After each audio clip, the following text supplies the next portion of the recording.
Hello, everyone. Welcome to today's webinar. We're going to be getting started in just a moment. But as folks get logged in, I'd love to tell you about some upcoming other webinars that we have going on here at the center.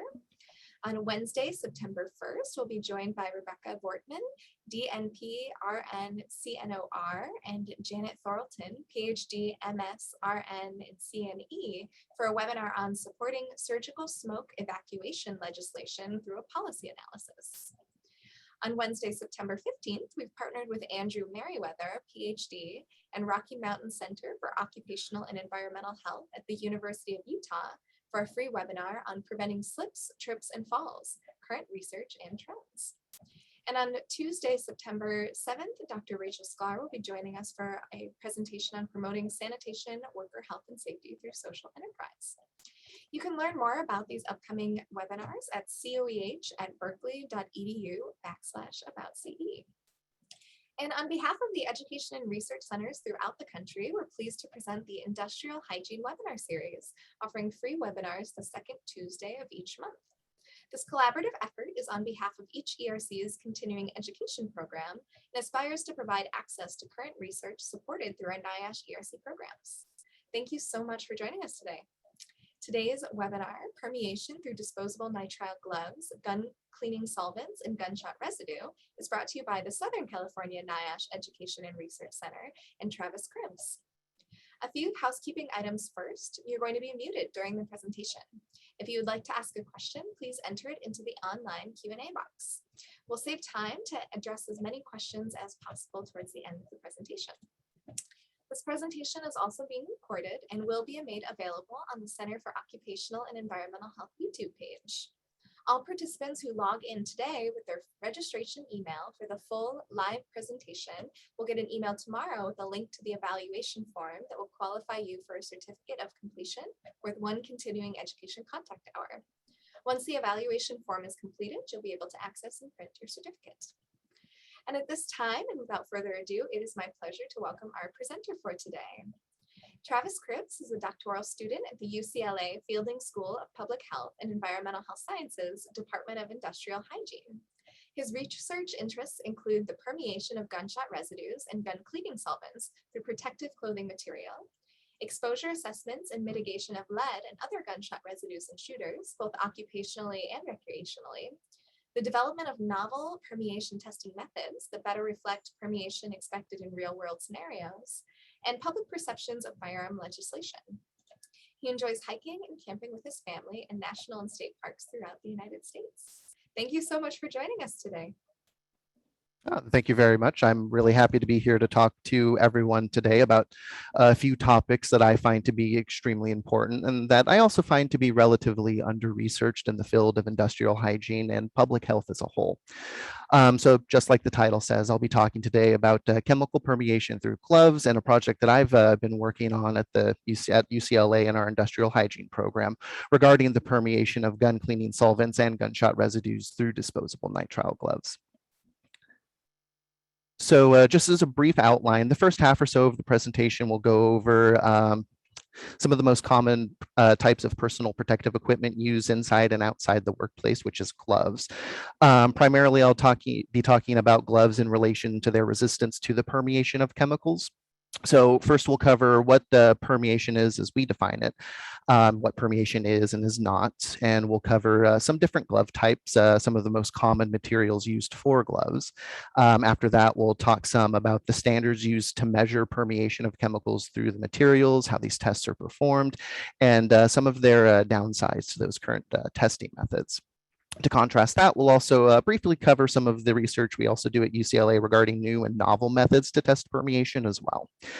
And then after that, we'll talk about something that I think is pretty important to industrial hygiene, hygienists and other safety professionals, which is, how you might go about selecting an appropriate glove for a worker, working in some particular process, and some considerations that you might want to make during that selection process.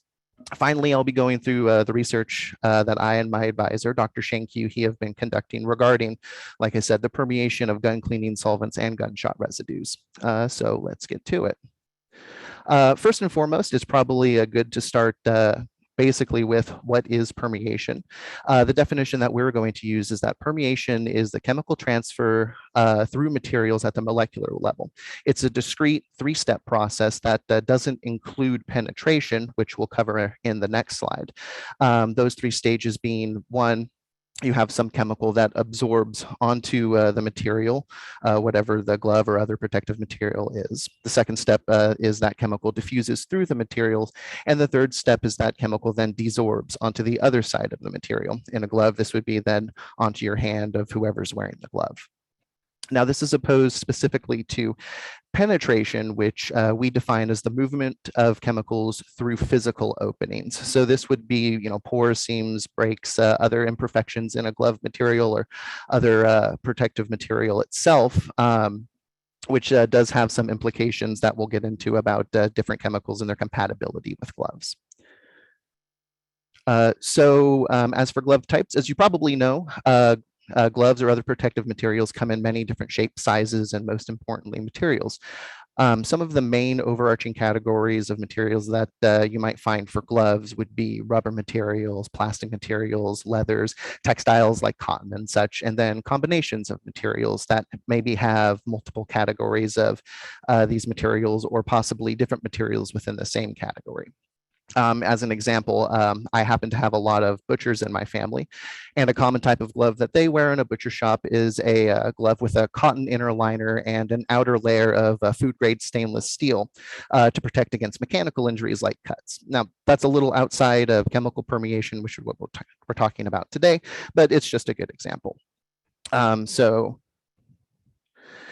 More specifically, we'll go into two of the big types of materials. The first one is going to be rubber.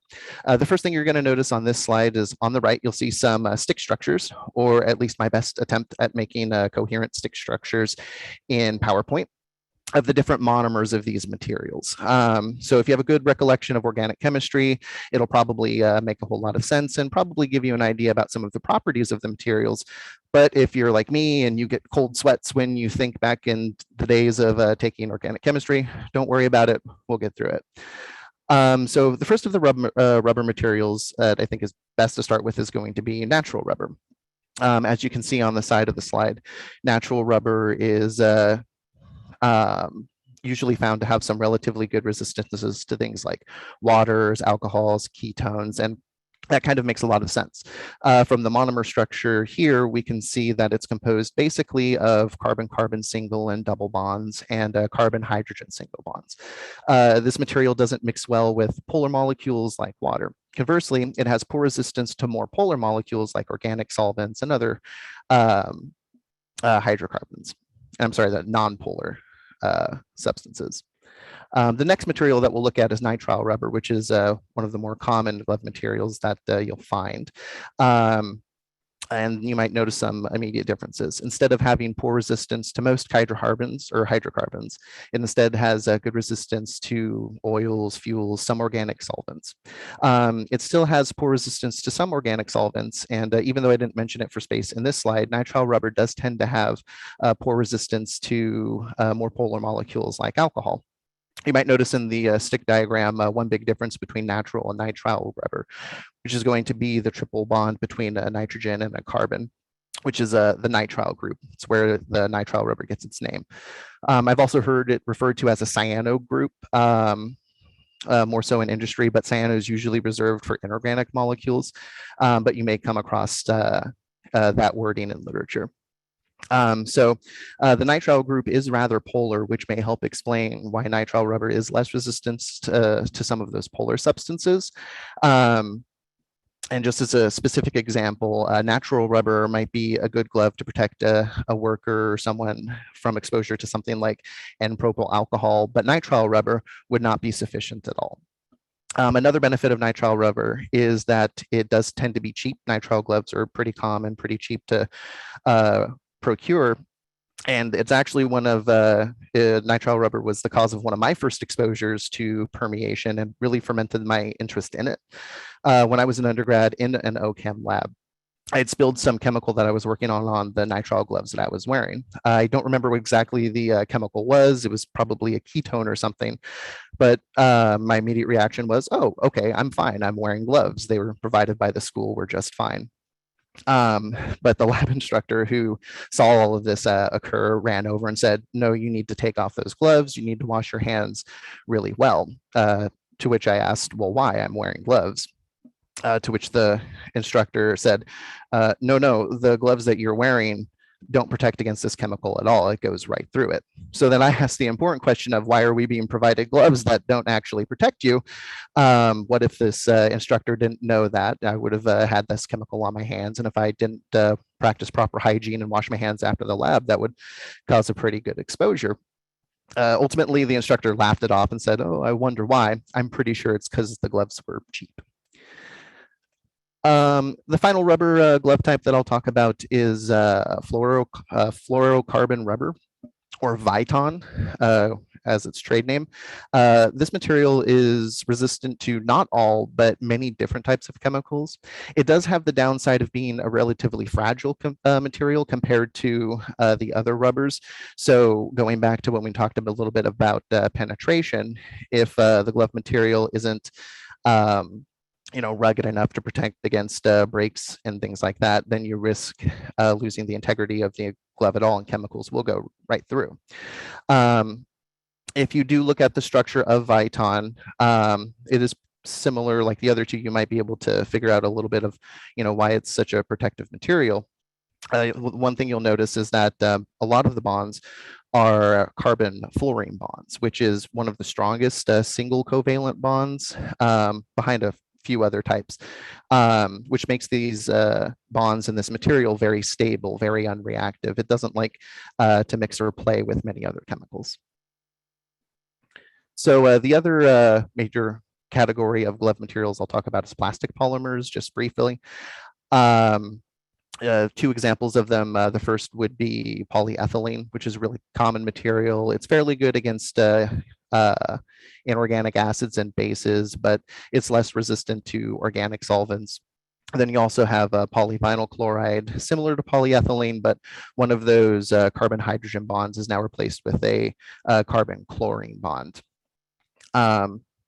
So as now that we've covered that, let's talk a little bit about how the different standards that we use to gauge how resistant a material is against permeation. So the standards that we'll primarily talk about today are the American standards, which are put together by ASTM International. You might also just know them as the American Society for Testing of Materials, specifically Committee F23 on Protective Clothing, which does publish a lot of these standards. The main one we'll talk about is ASTM F739, the test method for resistance of protective clothing materials to permeation by liquids or gases under conditions of continuous contact. This is going to be the primary standard that we would use to test the resistance for permeation of gloves. So ASTM F739, the current standard is up to the year 2020, thus F739-20. Some of the basics about this is these permeation tests are performed at a standard temperature of 27 plus or minus 1 degree Celsius. Normally, you would use a constant temperature chamber or bath to make sure all of the materials are at that temperature. It can be closed or open looped. Now, this has to do with this side of this permeation test cell, which is the collection chamber. So for the open loop, what you can think of is that we have some challenge chemical here that we're trying to see, does it permeate, or how fast does it permeate through some glove material? So in this collection chamber, we can have one of two options. Either the collection fluid can stay in there or circulate, never actually leaving the system, or it can come in, collect anything that's permeated through and coming out. Open looped is that second case where you have some collection fluid, either a liquid or gas, entering the collection chamber and then ultimately exiting the chamber, usually directly into some analytical instrument to measure the concentration of any chemical that's permeated through. This is opposed to a closed loop, in which case Either you have some sort of system where a gas or a liquid is circulating in and out of the chamber, but constantly going back, where you can then take samples outside of the main chamber itself, or you can just have it stay in the chamber itself, which is primarily what I do for permeation tests in my lab, where you'll continually take samples directly from the chamber throughout the length of the test, which is usually 8 hours. As for that collection medium itself, it does really need to be an inert, stable collection medium. And more importantly, it has to be able to desorb or solubilize any analyte or challenge chemical that does permeate through the glove. There would be no point in putting some collection fluid here that can't solubilize or take up the challenge chemical, because then you're always going to get an answer of, well, nothing's permeated. And then that may not be true in reality. The collection fluid can be a gas or liquid. One of the most common collection fluids used is actually water. But even though water is a pretty good solvent for a lot of different things, there are certain chemicals out there that are not miscible or soluble in water. So care does have to be taken to choose the correct or the best collection fluid itself. So a little bit more about the standard. If it is closed loop, like I said, you do have to have a regimented sampling schedule, so samples taken in at regular times. The first sample does have to be taken within 15 minutes of the start of the test, where the challenge chemical is introduced into the challenge side of the cell. Me personally, for the permeation tests I do, we take an immediate sample and then a specified amount of time after that, which we'll talk a little bit later in the presentation. As for the cells itself, a 1-inch diameter test cell is now standard. However, the older 2-inch test cell is still usable. Some alternative cell types are allowed. So this is a picture from the ASTM standard of an alternative cell, where you do have an apparatus here that is able to be introduced into the cell to mix fluids or liquids to assure constant contact of the collection and challenge chemicals on either side of the cell. What we do in our lab is we actually use a shaking water bath that constantly shakes the cell at a specified RPM to make sure that the movement of the fluid assures continuous contact. And one of the more important things is there does have to be conditioning of the material being tested for at least 24 hours before the permeation test. And that's specified to be at 27 degrees Celsius plus or minus 2 degrees, and at a relative humidity between 30 and 80% to assure really reproducibility of results. Some final notes about the F739 standard. You can use single or multiple layers of gloves. Importantly, a minimum of at least 3 samples should be tested. So, 3 cells with 3 different pieces of gloves being tested, plus a blank to base everything off of. The collection medium itself can't exceed 20% of maximum saturation. So whatever the maximum solubility of whatever the challenge chemical is can't be more than 20%. And then, as I did state, distilled water is the preferred collection medium, but depending on the solubility of the challenge chemical, you do have to consider alternatives. Some similar standards to the F739 standard that do crop up and get used, especially for glove materials. The first one being the D697805 standard. And this is the assessment of resistance of medical gloves to permeation by chemotherapy drugs. It's very similar to the F739 standard with a few differences. One of the big ones being at least 9 currently used chemotherapy drugs have to be tested as a battery for whatever glove is being tested under this standard. Again, a minimum of 3 gloves and plus a blank do have to be tested. So with 9 different drugs with 3 each, it's a minimum of 27 test samples. This test is actually conducted at a higher temperature, which we'll talk a little more about in a couple slides, but it's conducted at 35 degrees Celsius plus or minus 2 degrees. And I'll let everyone think about why that's the case. And also a 2-inch test cell is the standard for the D6978 standard. Of those 9 currently used chemotherapy drugs, there are 7 mandatory drugs to be tested, and then 2 additional ones that can be selected by whoever's testing the glove material. So just as reference, these are the 7 mandatory chemotherapy drugs, and then a list of other chemotherapy drugs that can be used for that additional 2. There's nothing saying that you can't test more than 9 total. So if you would like to test a glove for chemotherapy, feel free to do them all. That just makes the results more robust. Some other important standards is going to be the ASTM E171 standard.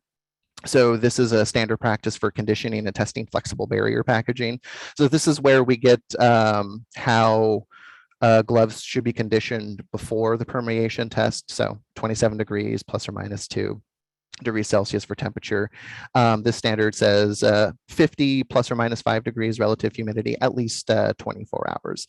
And then the final one to mention would be the F739 standard, which is the permeation of liquids and gases through protective clothing materials under conditions of intermittent contact, which is fairly similar to the F739 standard, but instead of continuous contact, the chemical is introduced and removed at specific intervals. So now that we've talked about the testing standards themselves, let's talk about some of the metrics that are used to gauge how a chemical would permeate through materials. So the first and probably most important metric would be permeation rate. So this is the mass of the chemical itself permeated through unit area of material per unit time. So as the test goes on, time increases, and you would normally expect for a normal permeation behavior that the permeation will increase. And at a certain point, the permeation rate will become stable. This is known as the steady state permeation rate, or state of constant permeation. And another important metric being the breakthrough time, which is the time elapsed between when chemical contact is made and then when the material can be detected on the other side. So it can be detected in the collection side of the cell. Now, for the breakthrough time, that's kind of an ambiguous term. It can be pretty much anything for different chemicals and different materials. So the ASTM standard does specify a specific breakthrough time that does need to be reported. This is the standardized breakthrough time. And this is the time at which the permeation rate reaches 0.1 micrograms per centimeter squared per minute. The ISO international standards use a little bit of a definition. They call it the normalized breakthrough time, but it's the same value, 0.1 micrograms per centimeter squared per minute. As for the permeation behaviors, like I said, those previous slides that I made, that would be a typical normal permeation behavior or permeation rate behavior. But there are different types that are usually observed. So type A is that typical permeation behavior where steady state is achieved. Type B being where the material at some point is structurally modified, and as it gets to the point where about steady state might be achieved, the permeation rate then begins to increase or decrease as time goes on. Type C is a sudden increase in permeation rate. Type D being a little bit of the opposite, where after some time the permeation rate starts to decrease but then stabilizes. And then type E, which is somewhat like a combination between type C and type A, where there's a sudden increase but then stabilization at the end. This is usually seen when there's a very large degree of swelling that occurs in the glove material during the permeation test. Now, these are good standards to use. It puts different glove manufacturers, materials, and chemicals on the same baseline. But these standards do have their downsides. They're not necessarily representative of what you would see in real life. Test cells that are used in these permeation tests aren't really representative of human motion and human environments and actual working conditions. So going back to the chemotherapy drug permeation standard, why they test at a higher temperature, because, well, that's more reflective of the temperature of human skin contacting a glove. So some standards do take into account things like that, but there still are better ways. So one of the things that we have been researching in the lab at UCLA is novel testing methods that can address some of those other shortcomings. That being development of a robotic hand to simulate a human hand motion wearing a glove. We do test these gloves at that higher 35 degrees Celsius to simulate better skin temperatures.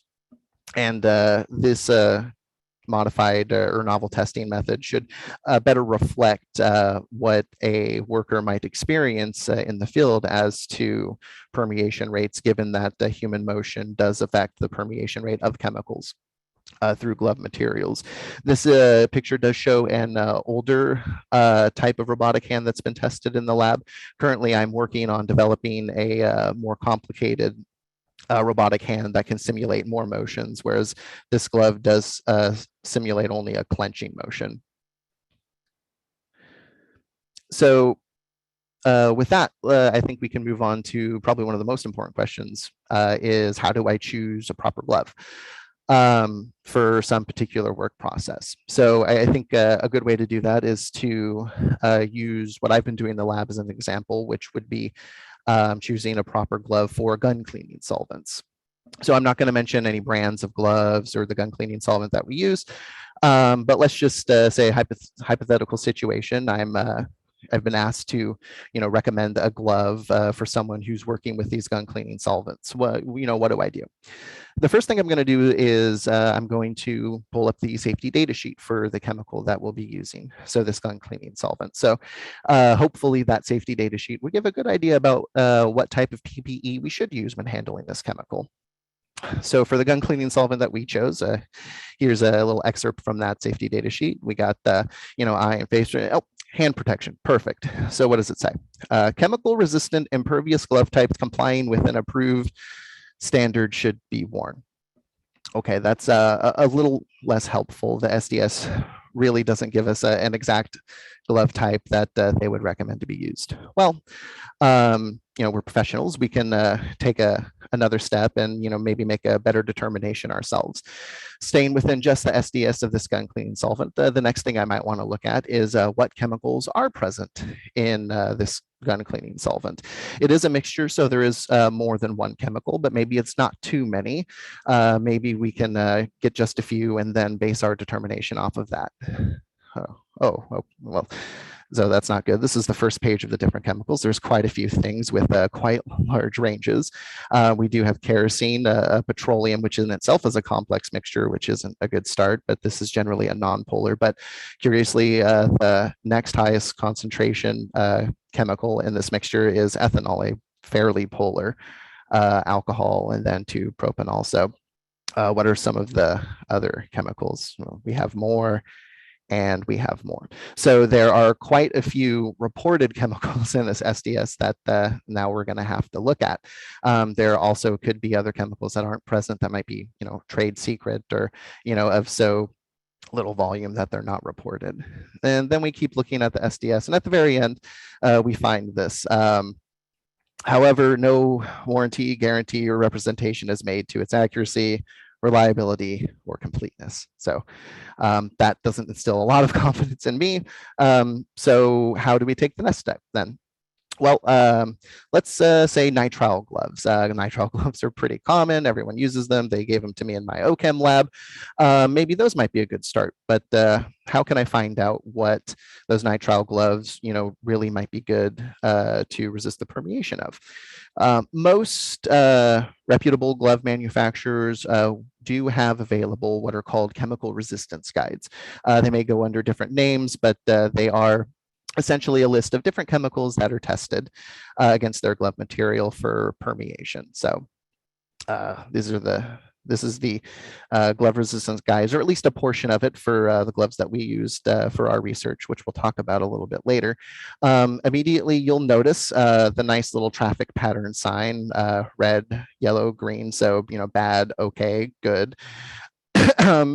It is a little ambiguous. You might not know immediately what those colors mean, but maybe there's some more information that we can look at. And then we can look over here at different chemicals that were tested against this glove material. and then some other key metrics that maybe we did talk about.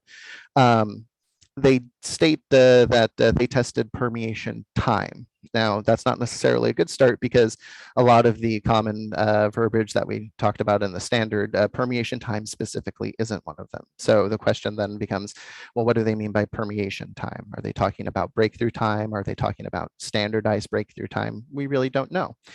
And then they state permeation rate, which is good. But then some of you may have already noticed the units that they give the permeation rate in picograms per centimeter squared per minute. The units that we talked about for a standardized breakthrough time, 0.1 microgram per centimeter squared per minute, that's quite a bit larger than a picogram, which is a millionth of a gram. And then if you look actually a little bit further down, some of these chemicals like benzaldehyde or even D-limonene, now we're in the realm of femtograms, which is a thousandth of a millionth of a gram. So I'm not sure exactly what the technique they're using for their analysis, but it must be an extremely sensitive technique. So we look a little bit further in the chemical permeation guide of this glove, and it does give a little bit more information. They do state instead of permeation time, permeation breakthrough time, which again isn't necessarily a term that is standardized throughout these standards, but it's a little bit better. But curiously, they also give boiling point as one of their determinations of whether or not the glove is in this green, yellow, or red category. The boiling point does lead me to believe that they do use an open loop test cell with probably a gas collection fluid where boiling point or volatility would play a really big part in how much of a chemical would then desolubilize into that moving gas. This does bring in some questions because not everything permeating through is a liquid. It could be a solid that's solubilized in some other chemical in the challenge fluid. But if that solvent then evaporates but leaves a solid on the glove, then you may get an arbitrarily low reading on whatever challenge chemical you're looking for. So all this is to say that it's a bit more complicated than one might think on how you would go about choosing a proper type of glove. So really one of the best things I would recommend is to go beyond just a safety data sheet or a chemical resistance guide from a glove manufacturer and spend some time, trying to search, academic or other literature of independent researchers testing these materials and different chemicals, which leads into the research that we've been doing at my lab, which is the permeation of gunshot residues and gun cleaning solvents through firearms. So just as a little background about firearms, you might know that firearms are dangerous, but firearms may be more dangerous than you might expect or in ways that you might not think.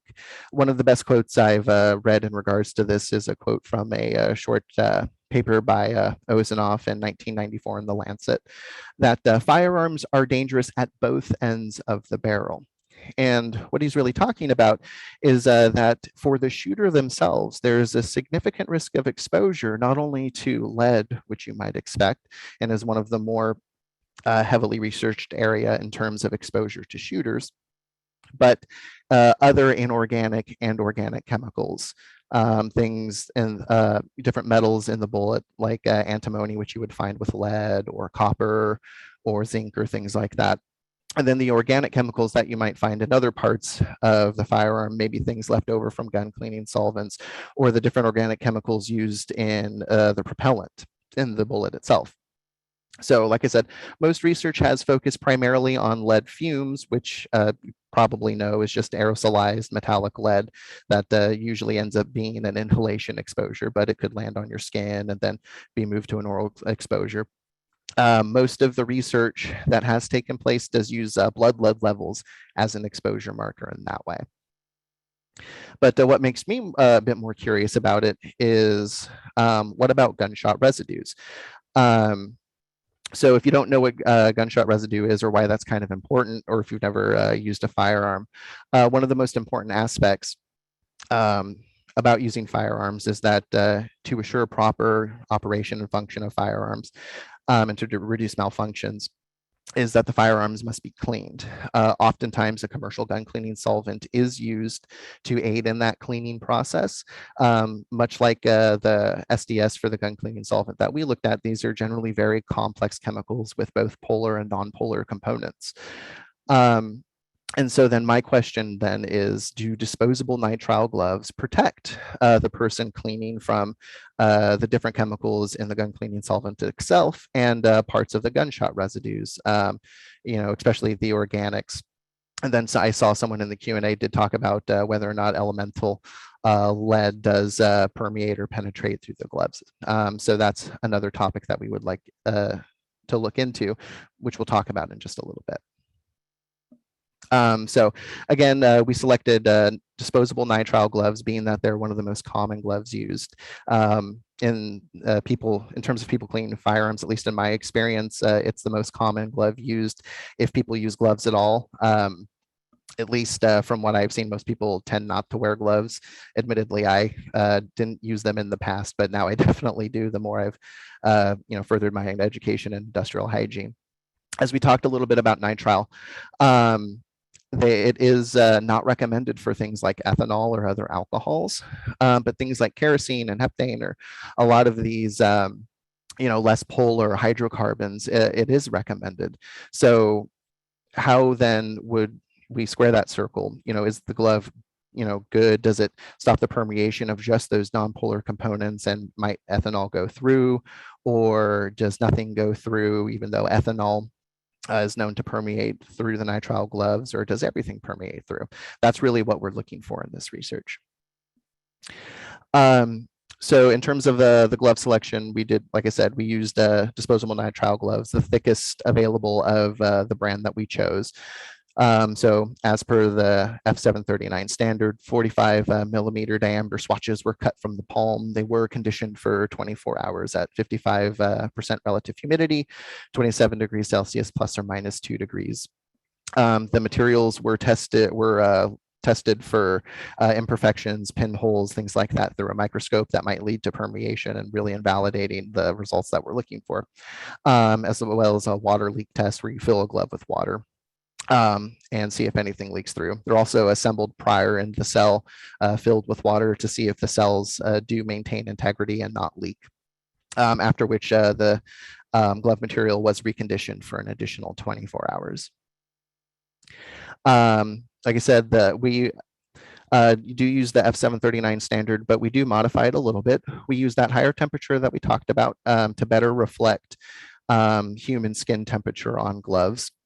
And then as for the shaking water bath, to assure continuous contact of the chemical on the gloves, it was shaking at 75 RPM. The collection fluid that we chose, which like we talked about is important, was N-decane. The reason for this is that water, which is the preferred collection fluid, isn't miscible with all of the components of that gun cleaning solvent, and a lot of the components of the gunshot residue that we eventually did test are not really soluble in water. There were other collection fluids that we did test. One of the best ones was actually carbon disulfide. Unfortunately, that's not able to be used with nitrile because they are incompatible. It does lead, once contact with carbon disulfide is made, it does lead to a degradation of the nitrile material. So even though it's an excellent solvent, it would definitely invalidate any results, as the material itself would be compromised. As for our sampling schedule, like I mentioned previously, we take an initial sample and upon immediate contact of the challenge. Then at these specified timeframes throughout the 8-hour test. The last aliquot that we do take out of the test cell is at 4 hours. And then that remaining 9 milliliters of final collection fluid, we do retain as a 8-hour sample. Once the samples are taken, they're immediately stored in a freezer at -15 degrees Celsius until we do analyze them. As for the analysis itself, we use gas chromatography-mass spectrometry, which I'm not going to go too into, but it's a very sensitive and selective technique. So we're able to look at fairly low concentrations and be able to discriminate against different analytes that are going through. We estimate the concentrations at those different sampling times and develop a permeation rate curve that we talked about. We also do measure physical characteristics of the gloves, things like mass and thickness, to make sure that not too much swelling has occurred, but also to look at whether or not swelling has occurred, period. And at the end of the permeation test, we do relook at the glove material to make sure that the material is intact, holes haven't formed, and penetration wouldn't be a consideration. For those of you who enjoy it, here's just a quick slide of the different parameters we used for the GCMS analysis. Here's the temperature program we used, information on the column, the selective ion monitoring parameters that we used, which if anyone really wants to talk about that, we can talk about it at the end. Just as a little preliminary data that we did, we wanted to see, does the gun cleaning solvent permeate specifically? So we looked primarily for ethanol, which is one of those major components. And then for the kerosene, in the field of different components of that kerosene, we selected methyl salicylate as a marker for whether or not kerosene had gone through.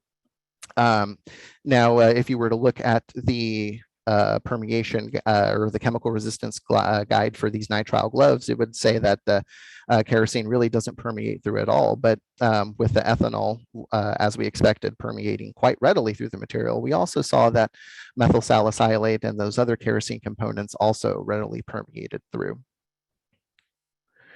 So then the next thing that we looked at is after we collected some fouling, we selected two of the more visible gunshot residue components, methyl and ethyl centralite, to use as a test to see if larger concentrations of these gunshot residues would permeate through when dissolved in gun cleaning solvents and eventually different solvents as well. So the first thing that we used was the gun cleaning solvent. The concentration of methyl centralite, 50.8 milligrams per milliliter in the challenge, and then ethyl centralite, 50.2. So fairly large concentrations. As you can see, the permeation was initially very rapid, and then really took that type D permeation behavior where it did slow down, but eventually reached a fairly stable permeation rate near the end. Same for both. The standardized breakthrough time for these would be 7.5 plus or minus 2.5 minutes. So then we thought, well, what if we dissolve the centralite in something more akin to kerosene itself without the addition of other chemicals that you might find in that gun cleaning solvent? So to make things a little bit simpler, we did use an N-decane challenge with that N-decane collection fluid, more as a bit of an analog to that kerosene component, so a very non-polar solvent for the centralite. We did lower the methyl centralite concentration in the challenge to see if that lower concentration did affect anything, but we left the ethyl centralite at that higher concentration. So what you immediately notice is that the methyl centralite at that lower concentration never did reach the standardized breakthrough time, where 0.1 micrograms per centimeter squared per minute permeation rate was achieved. So this would be reported as greater than 480 minutes or greater than 8-hour standardized breakthrough time. Whereas the ethyl centralite, even at that higher concentration, the permeation rate was markedly lower than when it was dissolved in a gun cleaning solvent. The standardized breakthrough time was achieved between 240 and 480 minutes. But again, it is a much lower permeation rate throughout the permeation, and the behavior also is much different, where a steady state of any behavior really wasn't achieved. So then finally, we thought of what are some of the different reasons why that might have been the case when in just the N-decane it really didn't permeate through. So then we created a more of an analog mixture, more akin to that gun cleaning solvent, with decane and ethanol at a 7:3 ratio challenge, with the same concentrations of methyl and ethyl centralite. So the methyl centralite and ethyl centralite did permeate much more quickly when in the decane ethanol solvent. Standardized breakthrough time was reached between 20 and 30 minutes for methyl centralite at that lower concentration, and between 15 and 20 minutes for the ethyl centralite. So the presence of that ethanol does seem to have served the increased permeation of these gunshot residues through a glove. So just for those physical characteristics that I was talking about, before and after permeation, in each of those different solvents, the mass of the glove was increased. But importantly, in terms of thickness, in the gun cleaning solvent challenge and the decane ethanol mixture, the thickness was significantly different after permeation than compared to before. But in the decane challenge solvent, the change in thickness was not significant. So something in both the gun cleaning solvent and likely the ethanol itself is affecting both the permeation rate of the different analytes and the material of the glove itself. So some key takeaways about all of this. One, disposable nitrile gloves might not be resistant to the permeation of firearm fouling or gunshot residue when exposed to gun cleaning solvents. Like we talked about, nitrile is fairly protective against some of those nonpolar things like kerosene, but it's really not protective against some of those more polar components like ethanol. And really that ethanol does seem to be driving an increased permeation rate of different components in that mixture that otherwise would not normally be seen to permeate readily through nitrile material. More importantly, when you're dealing with mixtures as opposed to isolated chemicals, it might pose an increased risk of permeation and ultimately exposure when all of those different mixture components aren't considered.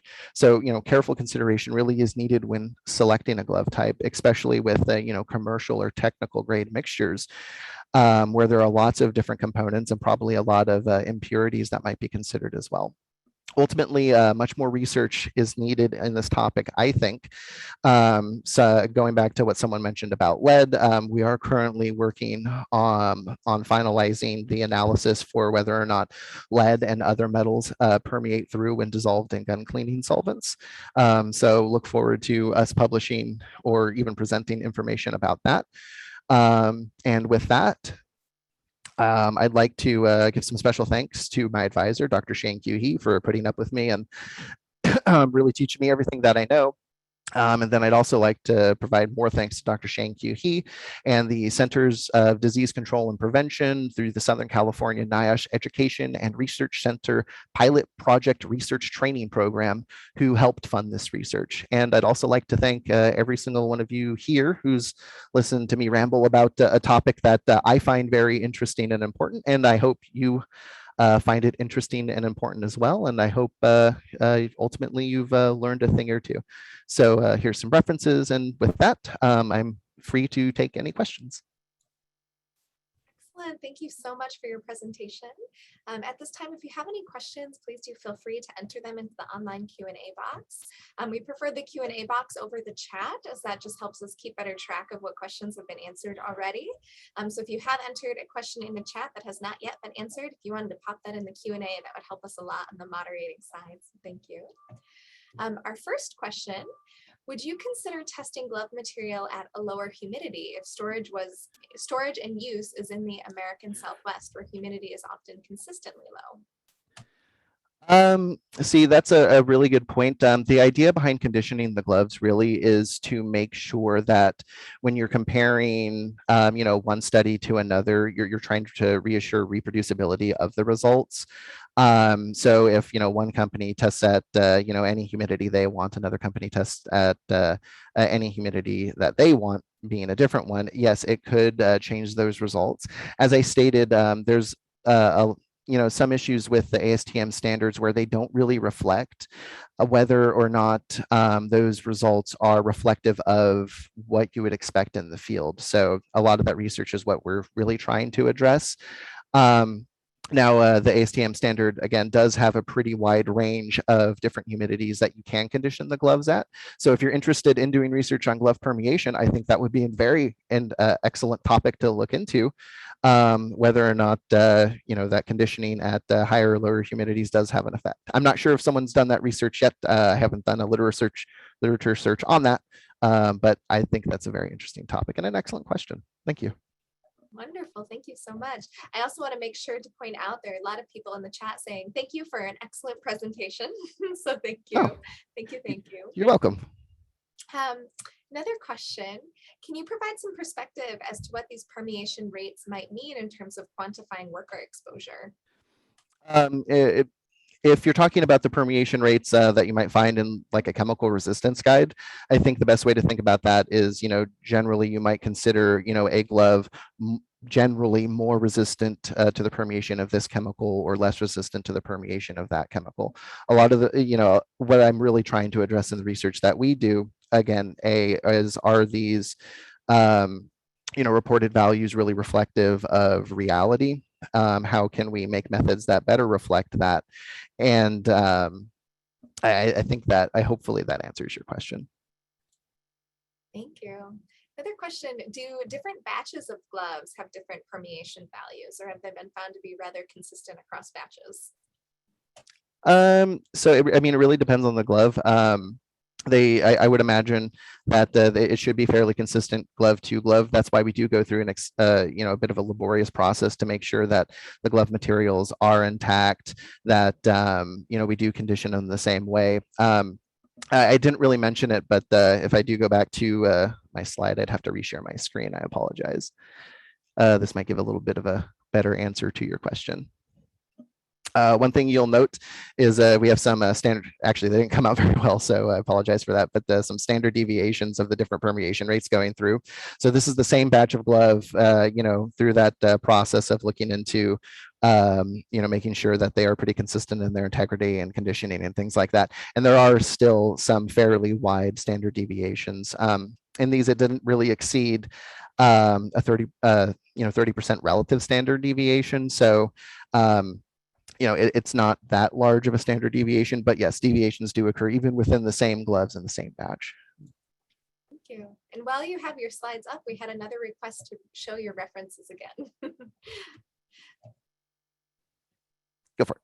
Awesome. Thank you. Thank you. If you want to just leave that up for another minute, the person who asked can take a look, and then feel free to close it in another minute or two. Great. Thank you. What have you discovered about those who clean guns as a part of their job? And what is their frequency and duration of exposure? For example, if there are workers who specialize in it, for example, doing gun cleaning all day after a long shift, are there other ways of cleaning that can avoid hand contact? Any information you can share related to that question? So that's a really good question. That's something I do really want to address in my research and doing, actual exposure assessments of actual people.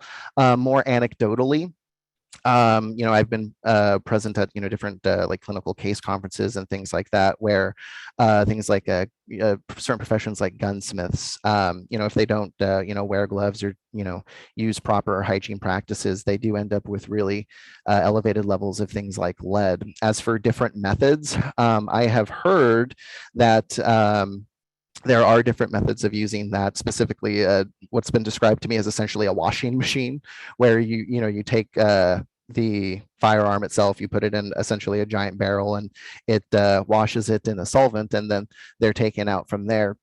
One of the things that does pop into my mind in terms of something like that is someone still does have to reach in and grab the gun. So, an exposure still might occur, but as opposed to a person sitting there for, an hour meticulously cleaning a firearm, it might be a better way. Thank you so much. And we have a note that they said they've got the references, so thank you for sharing those again. Can elemental and organic lead penetrate nitrile or other types of gloves? So we're looking into that. Actually, we're doing it right now. We're finishing the digestion process of the glove material that we did a permeation test with the fouling that we collected, which does include likely those metals and stuff that you would find as well. So as soon as I know, I'll let you know. Excellent. Thank you. Thank you. And what is your opinion of the glove selection guides provided by glove manufacturers? Um, in my opinion, I don't think they're bad. I just think that it doesn't, for me personally, give as much information as I would like. Again, talking about that glove resistant guide I showed. It used non-standard language. So, I don't like making an assumption about what they mean by permeation time, whether or not that's just a breakthrough time or a standardized breakthrough time or whatever it is. And then when you start getting into things like, their permeation rates, where it's that, picogram, that millionth of a gram per centimeter squared per minute. It does raise questions for me about how they did their analysis. I would say if you're using it as like I stated before, as just a general idea of this glove material is probably more resistant against permeation from this chemical compared to this chemical. That's probably a better way of looking at it. Excellent, thank you. This kind of ties into the next question. Do you have a recommendation for a specific glove material that you should be using for cleaning activities, using the processes and chemicals you've seen used? Or do you have any types of gloves that you would recommend based on your research? So again, the research is ongoing for a better glove to use than nitrile. We've only tested nitrile thus far. What I can say is there are some best practices when choosing a glove if you're not exactly sure. One of them being thicker is better. So as long as it doesn't hamper the ergonomics of that process. Obviously, as someone is doing a very meticulous job task, having a very thick, like a chemically, a chemically protective glove as compared to like a disposable glove. That is much more resistance across the board than something that's a bit thinner. So if there is a concern, wear a thicker glove, wear multiple layers of a glove that you think would be best. You can also wear multiple types of gloves. Though, I'd like to do a bit more research into that because as we've seen, having different components in a mixture of a different permeability that you might find on that guide does increase the permeation rate of things that you would consider to be less permeable. So I'm not 100% satisfied on whether or not having two different types of gloves is the exact answer, but thicker is better. Excellent, thank you. And someone also mentioned still hard to choose when we know they are mixtures, so thank you for your research. Excellent. Another follow-up question. Am I correct to assume that comparing different chemical glove guides would not be a good approach for glove selection? From like different manufacturers, again, you have to be very careful because unless the guide itself specifically states what methods they use, then yes, it does create a bit of a problem of whether or not one manufacturer's process is comparable to another's. Again, for me personally, it's a glove resist or a chemical resistance guide is better used as just a general reference for that glove about which chemicals are better protected against than others. Thank you. Another compliment. This was a very interesting presentation, presented very well and in a very organized fashion. So thank you. Thank you. And what are some likely health consequences of chemical exposures that should be communicated to people who are doing gun cleaning? So again, well, first and foremost, you have the lead exposure. Again, we're still doing research as to, if you're wearing gloves, whether it's protective or not. Again, there's a whole host of literature about the dangers of lead exposure in general and the exposures that do occur for shooters both on and off the range. So you have a baseline there for lead. Again, I'm looking into researching more of the organics as well, because a lot of that is less researched. Thank you. Another question. We're getting close to the end, so we've got a couple more. So thank you all so much for your questions and time today. Gun cleaning generally entails incidentally contacting solvents as opposed to immersion. How reflective are the permeation rates that you obtained on real-world conditions where immersion is not occurring and it's more like contact? That is an excellent point. So when even the current ASTM standards, when you're talking about constant contact, that is more reflective of a worst case scenario where it's more closely representing immersion as opposed to, a small splash or an intermittent contact.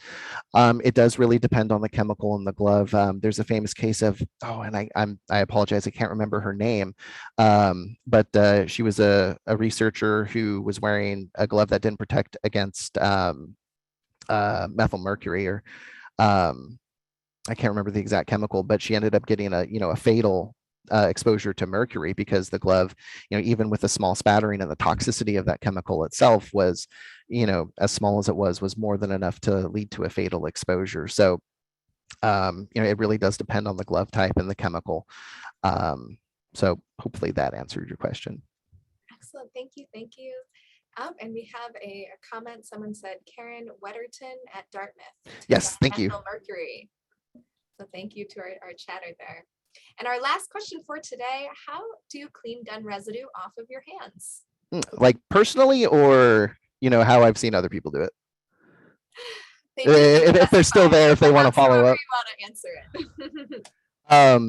it. If I don't know if Lamar has ever cleaned a firearm, without gloves and got it on your hand. The stuff's almost impossible to get off. When I was doing the testing, collecting the fouling for this test, even with wearing gloves, I could, feel the grittiness, no matter how much I washed. I tasted lead for a week. I've had family members recommend things that I absolutely would not recommend, which is things like gasoline, which apparently is really good at getting it off, but it's something you don't want to do. There are specific products that can be used that aid in the washing off of like lead specifically that you can look into. But just a lot of soap, water, and elbow grease. Well, thank you so much for this excellent presentation. Thank you to everybody who logged in and joined us today. The Education and Research Center IH webinar series takes place the second Tuesday of each month. And this is in addition to our ergonomics webinar series, which is the third Wednesday of each month. So be sure to check our website for more information and to register for upcoming events at coeh@berkeley.edu/about-CE. And thank you so much again for this excellent presentation. I appreciate your time today. Thank you.